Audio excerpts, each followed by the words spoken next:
Matosinhos foi sempre uma povoação marítima. Situava-se exatamente no estuário do rio Lessa.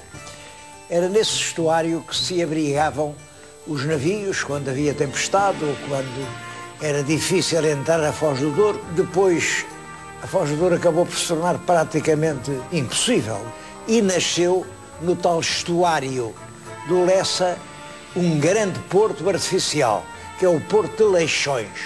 Porto de Leixões é o principal porto do norte do país.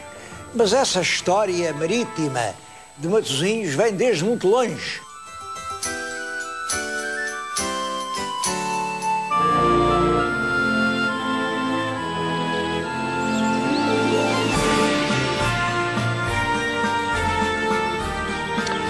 Estes muros são construções romanas feitas dentro do castro. Até ao cimo desta montanha há 3 muralhas, portanto, um castro pré-histórico que os romanos depois ocuparam. Na época romana, tudo isto é um areal e é possível navegar até aos muros do castro. Tudo isto é mar ou areia. No meio do rio há o castro do Padrão, quer dizer, o rio é uma espécie de medula da terra da Maia. São estas águas que tornam as terras extremamente férteis. Cria-se aqui muito gado, sobretudo gado vacum. E é com esse gado que se abastecem as frotas que passam para o sul. Isso vai fixando aqui populações de agricultores, populações de mercadores, muitos judeus, e nascem assim 2 povoados, bem, que hoje são gêmeos, mas que durante muito tempo foram populações rivais. Lessa, do lado norte do rio, e Matosinhos, do lado sul.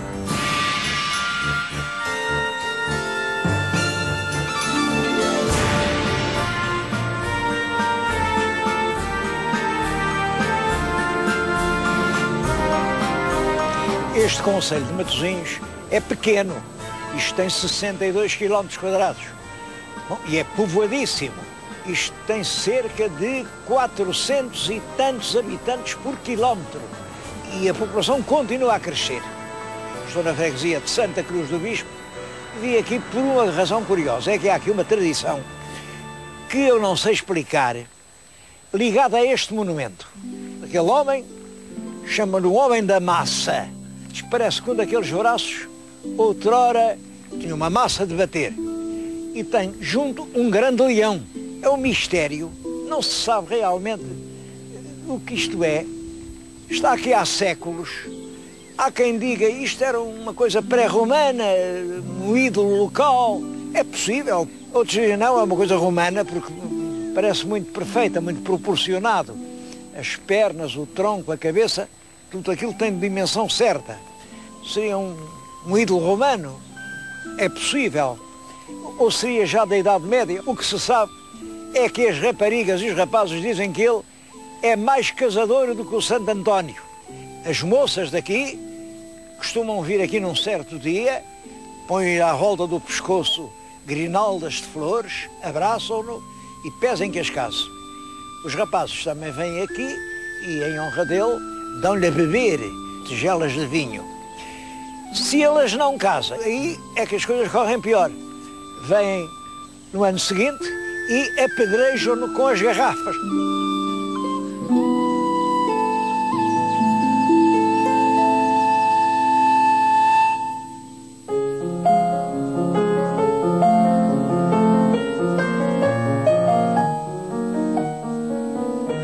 É um retrato de um dos maiores poetas portugueses de todos os tempos. Um retrato de António Nobre. Um retrato pouco conhecido. Pode-se dizer que quem o pintou era, sem dúvida, alguém que o conhecia profundamente. Só pinta uns olhos assim quem conhece profundamente um amigo. Ele está assinado, é um Edmundo Come e era colega do António Nobre na escola em Paris, na Sorbonne. Isto no ano 1892, que é o ano em que António Nobre publica o seu primeiro e grande livro, O Só. A obra deste poeta, no fundo, é este livro, O Só. Claro, ele tem outros, e isto são as despedidas, mas as despedidas são versos que o próprio António Nobre não publicou em sua vida e que um irmão que lhe era extremamente afeiçoado, o irmão Augusto, publicou depois dele morrer.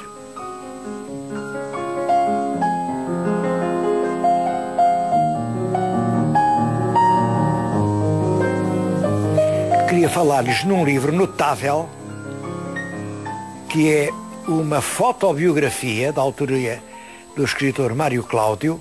Tem inúmeros retratos de António Nobre, desde este, que é um belo retrato, dos últimos anos de vida, mas há muitos outros, e desde a infância, pequenino, com os pais, até aos seus longos exílios em Paris, na Suíça, na Ilha da Madeira, as suas viagens, tudo isso está aqui documentado de uma forma que é uma poderosa e comovente evocação da vida de um poeta.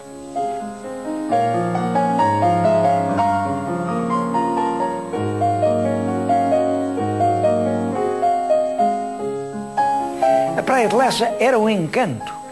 Tomava-se mesmo banho no rio Lessa.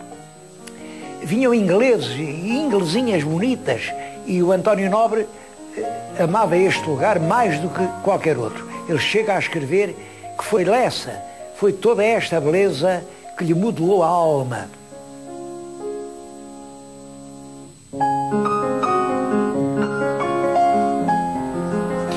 Estas telas do pintor Agostinho Salgado mostram-nos um pouco da Lessa que António Nobre ainda conheceu. Foi por aqui que ele teve as suas primeiras namoradas, ele deixa-nos isso escrito nas suas cartas. Foi aqui que ele teve os seus primeiros amigos. Estava em França quando escreveu uma carta a um amigo em que dizia: invejo-te porque de resto é Lessa a terra onde eu tenho educado a minha alma, onde estão ligadas todas as boas recordações da minha vida. Talvez por isso mesmo a família depois dividiu o espólio e deixou uma grande parte dos trabalhos literários do António Nobre aqui a Lessa.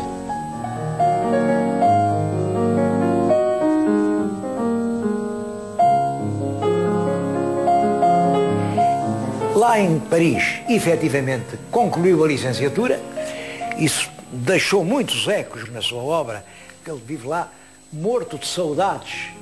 Há um poema famoso, Lusitânia no Bairro Latino, que são as saudades que ele tem de Portugal e em especial aqui de Lessa, desta gente, dos nomes destes pescadores, destes pinhais, destes caminhos, destas namoradas, e volta a Portugal com a licenciatura feita, mas ele já nessa altura estava doente.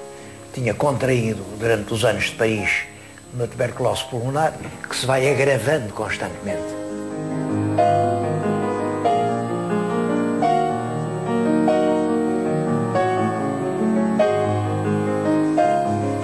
Esta carta é do dia 16 de março de 1900 e ele morreu no dia 18, 2 dias depois.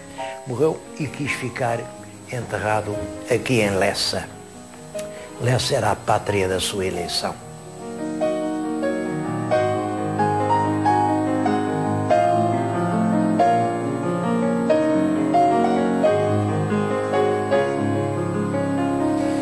A memória de Nobre ficou extremamente ligada aqui à região de Lessa, de Matosinhos. Naquele rochedo está uma lápide com uma estrofe em que ele fala da Praia da Boa Nova e fala na grande torre de sonhos que ele aqui ergueu.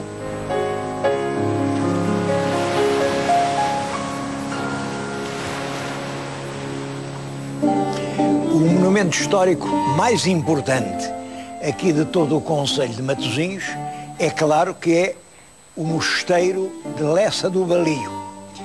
É realmente um enorme edifício gótico.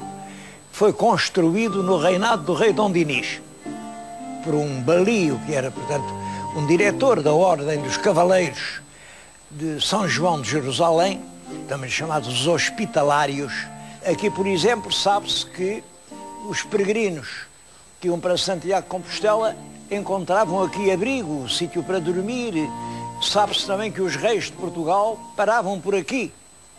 Ficou célebre um episódio do casamento do rei Dom Fernando.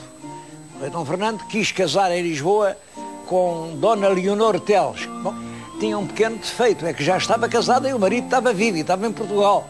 O povo de Lisboa não concordou, juntou-se em São Domingos e queriam obrigar o rei a desdizer, mas o rei, assim de madrugada, escapuliu-se com a Dona Leonor, veio fechar-se aqui e aqui fez-se com toda a pompa a cerimónia do casamento. É importante saber que os reis também usavam estes aposentos para se instalar. Os reis de Portugal não tinham palácio no Porto e, portanto, certamente, quando vinham aqui para o norte, esta seria uma das instalações onde eles ficavam.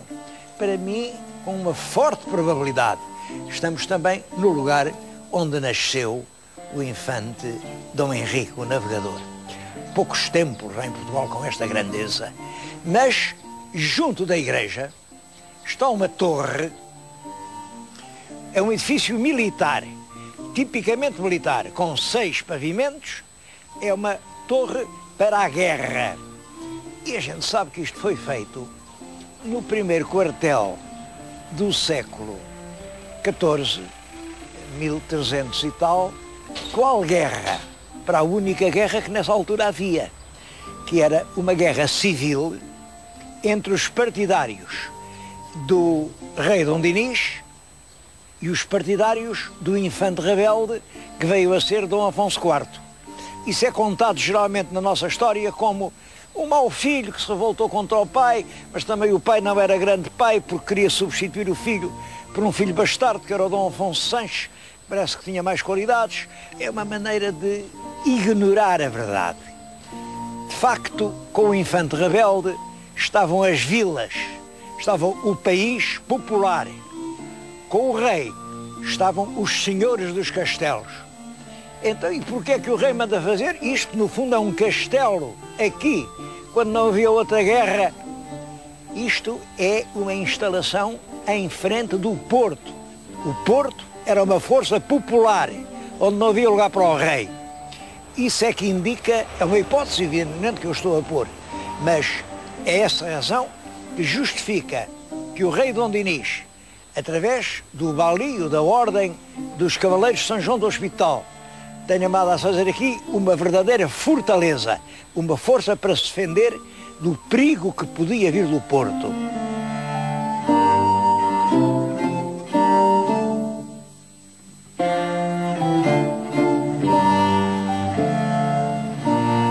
No século XIX, Leixões era este areal, aqui à frente o rio Lessa e uma grande tira de areia, e além o Atlântico. Vê-se ali o Castelo do Queijo, aqui o memorial onde apareceu o Senhor Jesus de Matosinhos, e aqui é que hoje se ergue a grande cidade.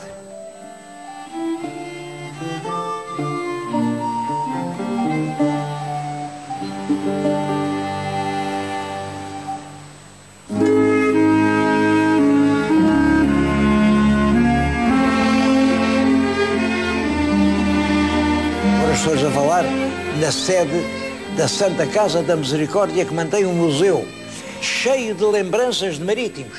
Um modelo de uma fragata muito perfeito, que foi construído pelos seus tripulantes.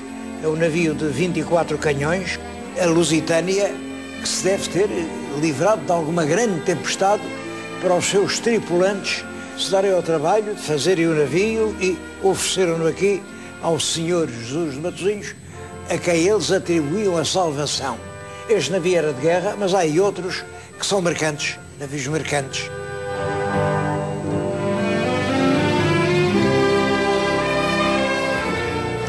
Aqui são mais assuntos marítimos, ali são mais doenças.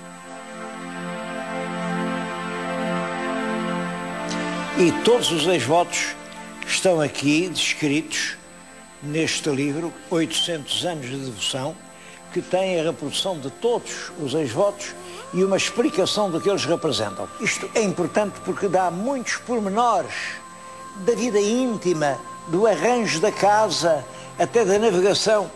Este, por exemplo, que está aqui, é muito interessante. Vê-se um batelo, um pequeno barco, cheio de gente, porque eles vinham da Bahia, no Brasil, mas uma tempestade pavorosa afundou-lhes a corveta em que eles navegavam.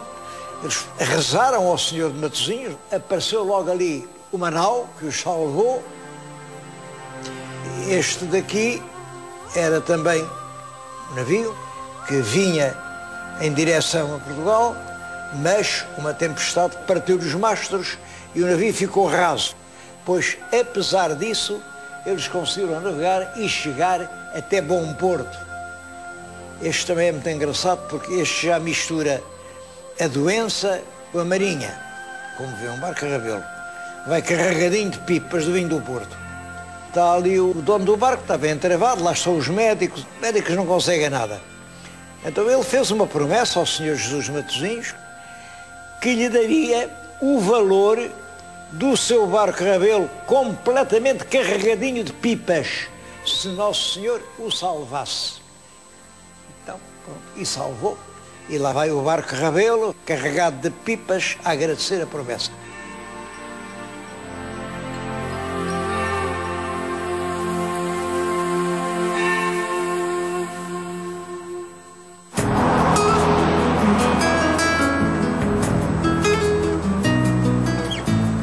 Durante muito tempo, a gente do Porto era aqui que vinha comprar louça. Eu estou diante de alguns estandes de louça, tenho na mão uma peça engraçada, nova, é uma apologia à pesca do bacalhau, é uma mistura. Aqui vai um barco com a cruz de Cristo e estão dois grandes bacalhaus. Bom, mas há milhares e milhares de peças. O mais importante é que lá são os louceiros, os ceramistas do Norte. Há de tudo, há os latoeiros, há os homens de mobiliário, a doçaria. É uma amostra interessante de até que ponto o artesanato continua vivo. Penso que isto podia ser um atrativo. Isto e tudo quanto há por esse país, porque em toda a parte há algo de diferente. Em Portugal, o melhor não é o que é igual a lá fora. Aqui o sabor está todo na diferença. É preciso cultivar a diferença. Esse é que é o grande valor que nos pode abrir os caminhos do futuro.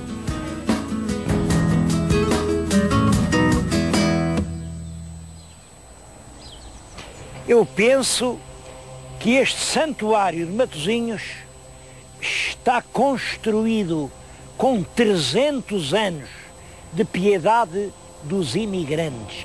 Gente aqui da Terra da Maia que vendia tudo quanto tinha para pagar uma passagem para o Brasil e de lá não se esquecia, ia mandando ano após ano o seu óbolo para o Bom Jesus de Matosinhos. Esta fachada atribuída ao Nasoni é do século XVIII, ainda lá há coisas do século XIX, mas vale a pena entrar. Até à Capela Mor, que é um dos momentos mais altos do barroco português. Eu não conheço nada em talha tão belo como esta Capela Mor de Matosinhos. São quadros esculpidos na madeira, os grandes passos da paixão do Senhor. Além é a última ceia, de maneira original. Depois o Senhor passa com os seus discípulos a última noite no Horto das Oliveiras. Depois vieram chamá-lo, lá está ele, perante o sumo sacerdote, que o deixou condenar. Ali é a flagelação. Depois coroaram-no de espinhos.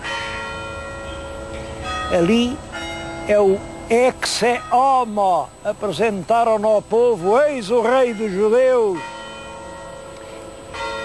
Obrigaram-no a carregar a sua própria cruz. E veio a Verónica que enxuga as lágrimas sangrentas do Senhor. Cristo é pregado ali brutalmente no madeiro. E tudo isso serve de introito à imagem que já então tinha muitos séculos de existência.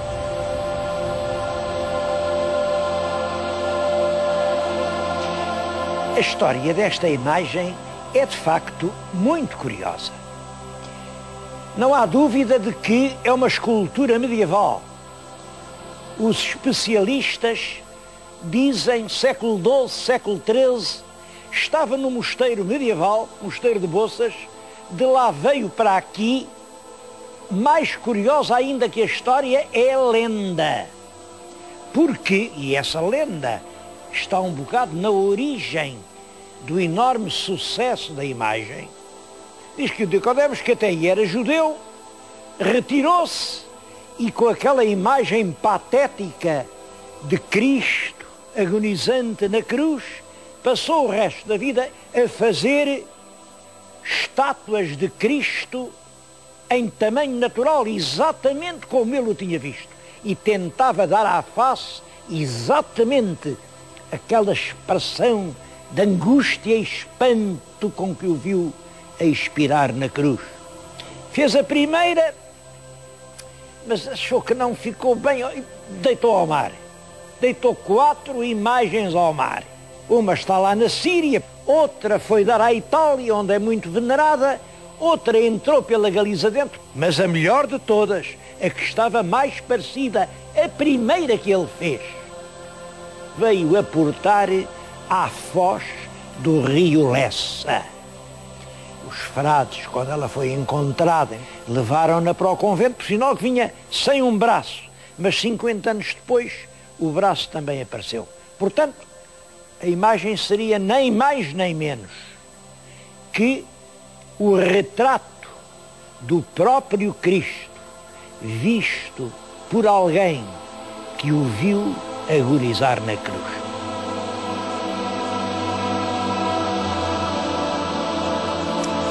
Tudo isto tem um grande caráter lendário. De qualquer maneira, a imagem ficou sempre ligada à ideia do mar e sempre à ideia de pescadores que, nas suas redes, encontraram essa imagem sagrada. Isto foi um pretexto que eu arranjei para vir aqui a este concelho de Matosinhos, que é um dos concelhos mais progressivos do norte de Portugal. Temos andado por lugares onde, por vezes, a vida parece que está a murchar. Aqui não. Isto é uma grande cidade que está a crescer.